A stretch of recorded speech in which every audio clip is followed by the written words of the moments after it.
been like 11 days though. I stay a little consistent at least so I get my views up. But, you know, this time we ain't doing no gameplay. We're gonna do some reactions. Y'all told me I want some reactions. I said y'all want scary story animations and stuff like that. So shit, we're gonna do it.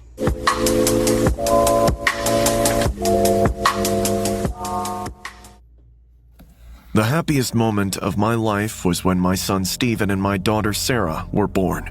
I always wanted to become a mother for as long as I can remember, and having children to love was all I ever wanted in the world. I married a great guy a few years after college, and we built a home together with our children. I thought I'd done everything right, but unfortunately, things went south when the great guy I'd married turned into a monster. Our marriage fell apart, and out of spite, he ripped my children away from me. I wasn't going to let that happen, so I took my kids and ran as far away as I could. Life as a single mother was difficult, and what was even worse was that my children weren't happy that I'd taken them away.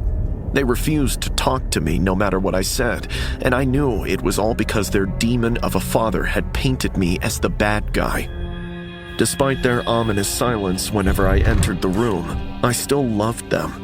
Steven and Sarah had just turned 17, and I knew separating them from their father during their teenage years was hard on them. I hoped that one day, after their teenage years had long passed, they would understand why I had to take them far away and love me again as their mother. But things only got worse. Both Steven and Sarah had stopped eating, and it began to worry me after I'd prepared full meals, only for them to leave everything completely untouched at the table. I tried to convince them to eat something, saying, I understand you both are angry that I took you away from your father, but starving yourselves won't accomplish anything. You're still growing children, and you need to eat. I've accepted the fact that you aren't speaking to me, but I won't accept this. You're both getting really pale. And Sarah, your bones are starting to show. Well, I took Steven and Sarah to the car. I told them that we were safe now, and that we were going to get out of the city. However, they didn't respond, as they just stared at me with their hollow eyes in silence. I didn't really care anymore that they refused to talk to me, and I assured them that it didn't matter if they didn't eat my meals or how bad they smelled, because I would be by their side forever. I picked a few maggots off Steven's face before starting the engine. I was their mother, and nothing, not even death, would ever separate them from me. Dang, that is crazy. That is crazy, not gonna lie. I'm thinking she got a problem going on, like with him. It's her. That's her kid. That is crazy, gang. I ain't even gonna lie, bro. That's nasty, bro. How do y'all do that? Like, how do y'all do that? Like, how do you have your kid's corpse and think they're alive still? Like, it's not that, you can't be that blind to know that your kid's dead. You still carrying around like they're living. Dang, sometimes you gotta let some things go, man. You gotta let it go, bro. That is crazy, not gonna lie, that is crazy. Next one.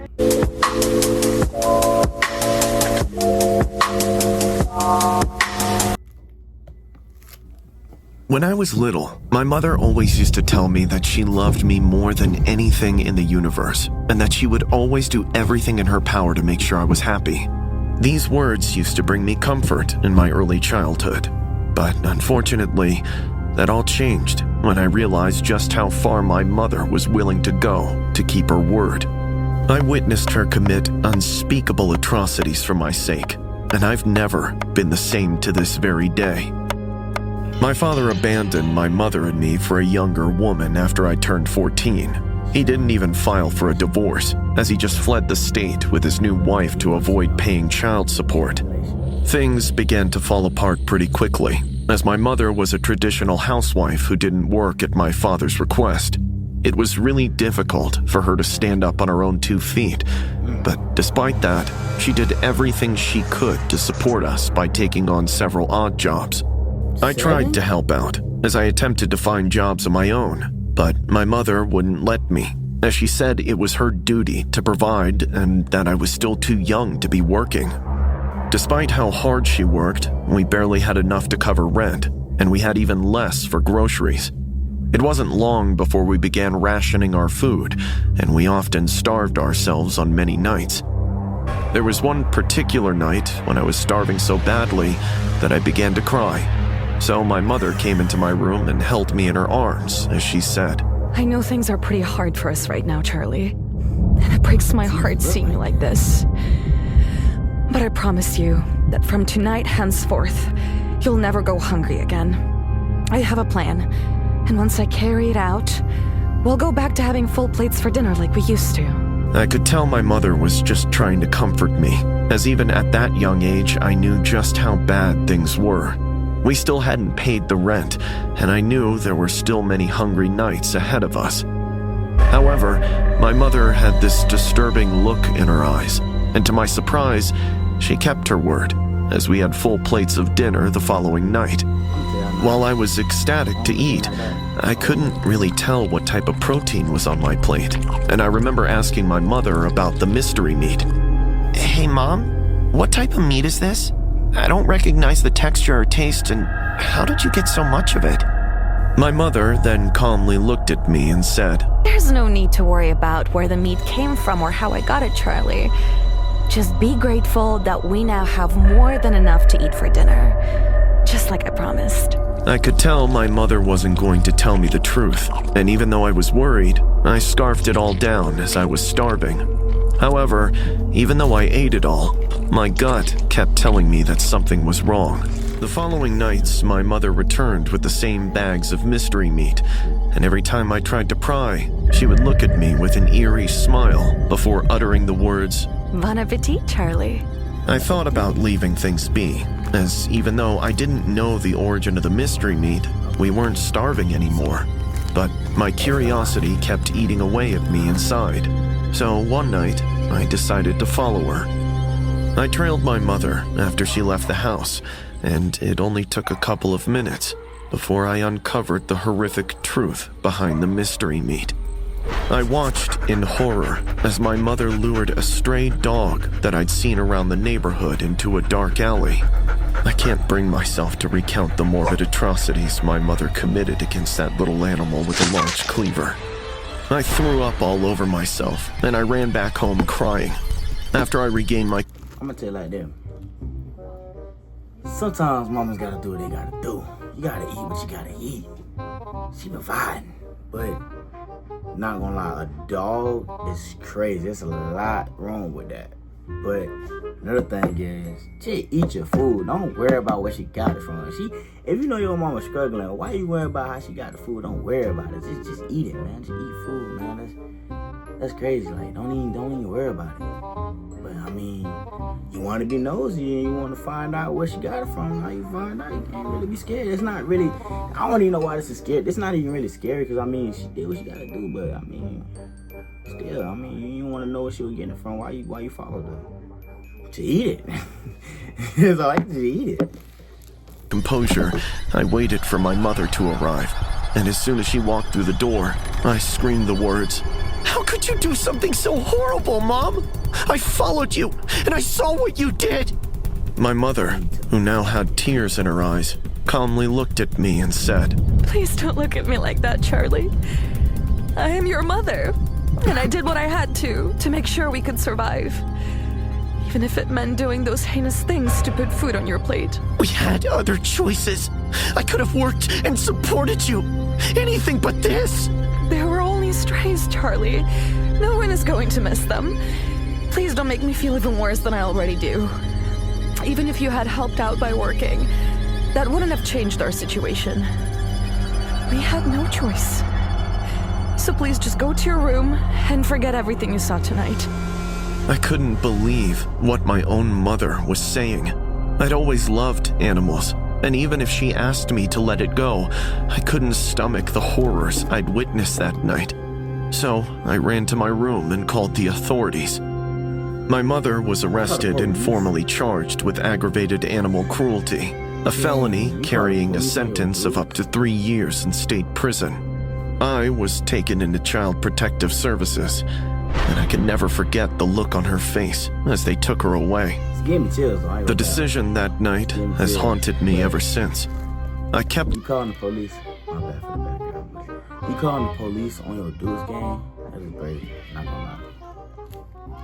telling myself I made the right decision by calling the authorities, but I couldn't help but feel like I'd betrayed my mother. I spent several nights cursing my father for putting us in that situation. But in the end, I blamed myself, as I knew the only reason my mother did what she did was to put food on my plate. I mean, yeah, they gotta do what they gotta do, man. Hey, sometimes parents gotta do what they gotta do, man. Last and final animation we're gonna watch for this video.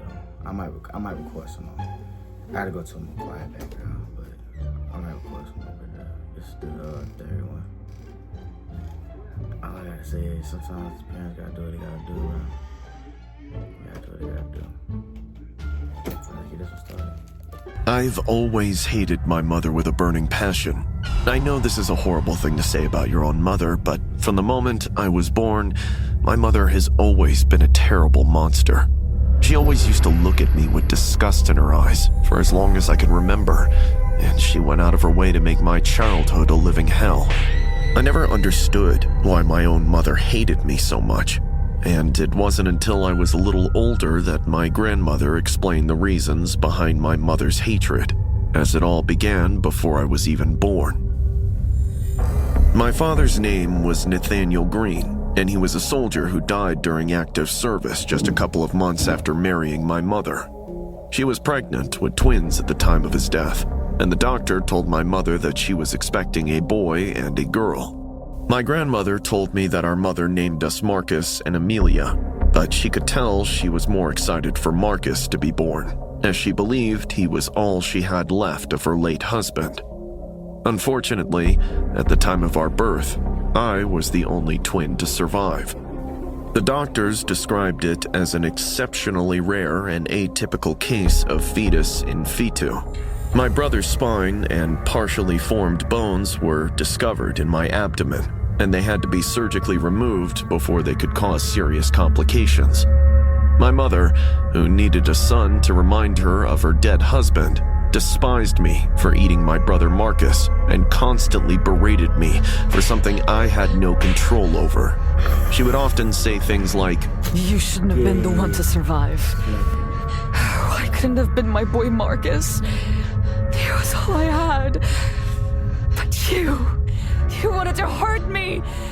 So you consumed your own brother, you greedy demon! I can't even repeat some of the more disturbing things she said throughout my hellish childhood, as I would often cry myself to sleep as her words always cut so deep. I often spent most of my time with my grandmother whenever my mother couldn't stand the sight of me. No matter how many years passed, her hatred toward me never went away. So immediately after high school, I went to college, and I never came back. I didn't speak to my mother again until I was 27. I'd gotten a call from her nursing home, telling me that she'd fallen ill and was asking to see me. I ignored their initial call, as I didn't want anything to do with her. However, the nursing home kept calling back, saying that she hadn't been feeling too well lately, and despite our bad relationship, they were urging me to visit her before it was too late. I wondered why she wanted to see me after all these years, and I couldn't even imagine what she would say. I mulled over the decision for some time, and, against my better judgment, I went to see her. I arrived at the nursing home at around 9:30 p.m. that night.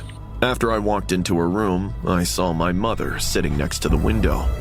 A few seconds of silence passed before she slowly turned her head and said, Is that you, Amelia? I didn't think you'd come. I didn't think I was going to come either. And to be honest with you, I'm still wondering why I'm even standing here, next to the woman who made my life a living hell. I made a lot of mistakes. And during these past few months, I've realized that there's one last thing that I must do. You must have gone senile in this nursing home. If you think an apology is going to cut it after all these years, You're mistaken. Nevertheless, I'm still willing to hear it. Your apology isn't really going to change anything, or fix the horrors you put me through. But I'm going to be the bigger person and accept it. Because even if you were a monster, you're still my mother. And I forgive you. The room was dimly lit, and I couldn't really see my mother's face, but I could hear her whisper the words, Come closer. So I stepped toward her. As I stood in front of my mother, I now noticed the sinister grin she had on her face. Before I could even say anything, she took out a jagged knife and pierced it through my abdomen. I can't even begin to explain the feelings I felt as my mother cut me open with a knife while she screamed. Where is Marcus? Where is Marcus, you evil child? I have to cut him out of you. I have to save him. Why did you have to eat him? Don't you understand? He was all I had left. Give him back. Give him back to me. I curse the day I birthed you, and I'll rip my son out of your bloody corpse, even if it's the last thing that I do. I was losing a lot of blood, but I managed to violently push her off me during the struggle. She fell in an unnatural position and snapped her neck right in front of me. The other residents of the nursing home who heard the commotion called an ambulance, and I was rushed to the hospital. Even to this day, I can still recall the look of pity on the officer's face as he took my statement after my surgery. There isn't a day that goes by when I don't regret my decision to go back to that nursing home to see my mother. Despite the years of therapy and my attempts to move on, I couldn't just accept the fact that the very last memory I shared with my own mother was a gruesome scene where she was trying to kill me because I'd eaten a son who never even existed.